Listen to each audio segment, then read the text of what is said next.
എന്തിനാണ് പോലീസിന്റെ സാന്നിധ്യത്തിൽ വോട്ടർ പട്ടിക പ്രസിദ്ധീകരിച്ചത്? അതിനർത്ഥം വ്യാപകമായ ക്രമക്കേട് അതിനകത്തുണ്ട്. അതിൽ ജനം ക്ഷുഭിതരാകും എന്നുള്ള ഭയപ്പാടിന്റെ ഭാഗമായിട്ടാണ് അത് CI 3 മണി മുതൽ 5:30 മണി വരെ അവിടെ കാവലിയുണ്ട്. UDF പ്രവർത്തകന്മാരെ വ്യാപകമായി വിട്ടുമാറ്റി. നമ്മുടെ കൊടുവള്ളി മുനിസിപ്പാലിറ്റിയിൽ ഡീലിമിറ്റേഷനുമായിട്ട് ബന്ധപ്പെട്ടുകൊണ്ട് കേരളത്തിലെ ഏറ്റവും കൂടുതൽ പരാതി പോയ ഒരു മുനിസിപ്പാലിറ്റിയാണ് കൊടുവള്ളി മുനിസിപ്പാലിറ്റി.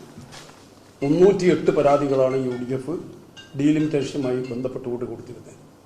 ഒരു പരാതി പോലും പരിഗണിക്കപ്പെട്ടില്ല. ഒരു പരാതിയിൽ തീരുമാനമായില്ല. പിന്നീട് കഠിനാധ്വാനത്തിലൂടെ UDF പ്രവർത്തകന്മാർ വോട്ട് ചേർക്കുകയും അതോടനുബന്ധമായിട്ടുള്ള പ്രവർത്തനങ്ങൾ നടത്തുകയും. അങ്ങനെ വോട്ടർ പട്ടിക നമ്മുടെ രാജ്യത്ത് കഴിഞ്ഞ 29-ാം തീയതി, 2-ാം തീയതി കരട് വന്നു, 29-ാം തീയതി അതിൻ്റെ പൂർണ്ണരൂപം വന്നു. 29-ാം തീയതി വോട്ടർ പട്ടികയിൽ വലിയ ക്രമക്കേട് നടത്തിക്കൊണ്ട് ഇന്നലെ 25-ാം തീയതി പുതിയ വോട്ടർ പട്ടിക വന്നിരിക്കുന്നു.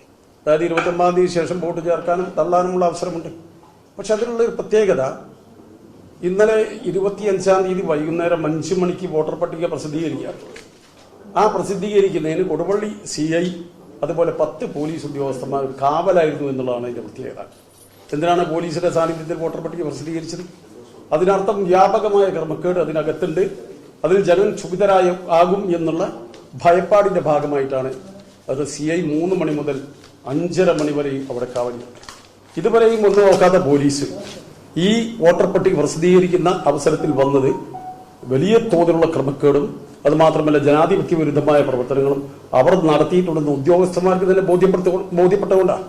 ഫീൽഡ് ഓഫീസർമാർ കൃത്യമായി നടത്തിയിട്ടുള്ള അന്വേഷണത്തിന്റെ ഭാഗമായി 500-ൽ പരം വോട്ടുകൾ ഒഴിവാക്കുന്ന അപേക്ഷ ഞങ്ങൾ കൊടുത്തു. അത് പിന്നെ അവസാനം അവിടെ ERO ചെയ്യാത്തതിന്റെ ഭാഗമായി ജോയിന്റ് ഡയറക്ടർക്ക് അപ്പീലായി റവന്യൂ സ്റ്റാമ്പ് വെച്ചുകൊണ്ട് നമ്മൾ അപേക്ഷ കൊടുത്തു.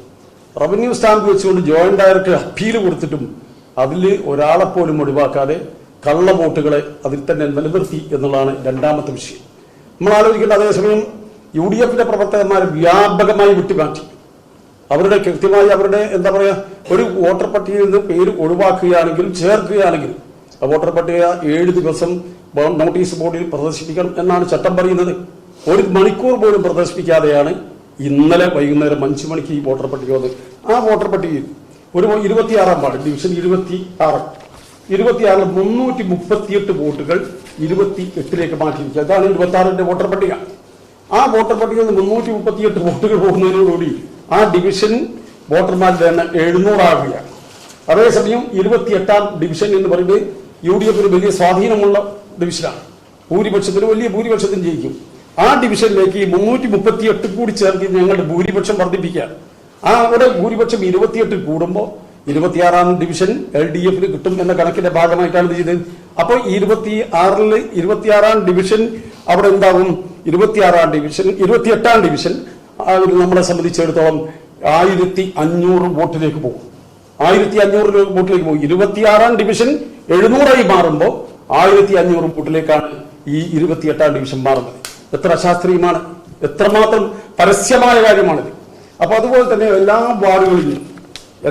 വാർഡുകളിൽ നിന്നും എന്ത് ചെയ്തിരിക്കുന്നത്, ബൾക്കായിട്ട് വോട്ടുകൾ മാറ്റിയിട്ട് ഈ 8-ാം ഡിവിഷനാണിത്. 8-ാം ഡിവിഷനിൽ പച്ച പശു കൊണ്ട് അടയാളപ്പെടുത്തിയ മുഴുവൻ ബൾക്കായിട്ട് കൊടുക്കുന്നതിന് അവർ കൊടുത്തിട്ടുള്ള പേര് BTD എന്നാണ്. BTD എന്ന് പറഞ്ഞാൽ ബൾക്ക് ട്രാൻസ്ഫറിംഗ് ആണ്. ബൾക്ക് ട്രാൻസ്ഫറിംഗ് ആണ് നടത്തിയിരിക്കുന്നത്. ഈ ട്രാൻസ്ഫർ നടത്തുമ്പോൾ ഒരു വോട്ടറുടെ അവകാശത്തെയാണ് നിഷേധിക്കുന്നത്. ഇതെങ്ങോട്ടാ മാറ്റുന്നത് പറയും? മാറ്റിയിട്ട് ഇവിടെ അവർക്ക് വോട്ടുള്ളത്. നാളെ അതുമായി ബന്ധപ്പെട്ടുകൊണ്ട് വോട്ടർമാരെ തന്നെ ഞങ്ങൾ നേരിട്ട് ജില്ലാ കളക്ടറെ കാണിക്കുന്നതിന് വേണ്ടി തീരുമാനിച്ചിരിക്കുക. വോട്ടർമാരുടെ ഒരു റൈറ്റ്, അവരുടെ അവകാശം എന്ന് പറയുന്നത് അത് മൗലികമായ അവകാശമാണ്, നമ്മുടെ ഭരണഘടനാവകാശമാണ്. അത് മാത്രമല്ല, ഒരു വാർഡിൽ നിന്ന് മറ്റൊരു വാർഡിലേക്ക് വോട്ടർ മാറ്റുമ്പോൾ ഉണ്ടാകുന്ന ഗതികേട് എന്താണെന്ന് വെച്ചാൽ അവർക്ക് ഗ്രാമസഭയിൽ പങ്കെടുക്കാൻ കഴിയില്ല.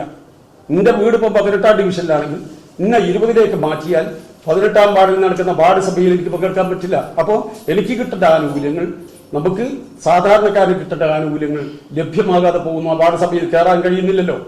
അപ്പോൾ അതാണുള്ള പ്രശ്നം. ഏത് വാർഡിലാണോ നമ്മുടെ വീട് നിൽക്കുന്നത് ആ വാർഡിൽ ഗ്രാമസഭയിൽ മാത്രമേ പങ്കെടുക്കാൻ പറ്റുള്ളൂ.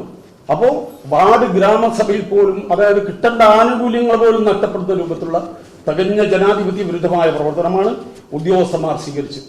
ഇവിടെ ഈ ഉദ്യോഗസ്ഥന്മാരുടെ ഭാഗത്തുള്ള വീഴ്ച ചൂണ്ടിക്കാട്ടി മെനയാന്ന് ഞങ്ങൾ ജില്ലാ കലക്ടറെ, മുനിസിപ്പൽ ചെയർമാൻ, ലീഗിന്റെ പ്രസിഡന്റ്, ജില്ലാ സെക്രട്ടറി ഉൾപ്പെടെയുള്ള ഞങ്ങൾ നേരിട്ട് പോയി കാണുകയും UDF നേതാക്കന്മാർ അത് കണ്ട സന്ദർഭത്തിൽ കലക്ടറെ പറഞ്ഞ് ബോധ്യപ്പെടുത്തി. നേരത്തെ സൂചിപ്പിച്ച അനോമലി 700 വോട്ടായി 26 മാറും, 28,500 മാറും. അന്നപ്പോൾ അദ്ദേഹം പറഞ്ഞു ഈ ഡിവിഷൻ നേരത്തെ തന്നെ ചെറുതാണല്ലോ, ഇത് അമീബ പോലെ പിന്നെയും ചെറുതാവുകയല്ലേ എന്നാ കലക്ടർ ചോദിച്ചു.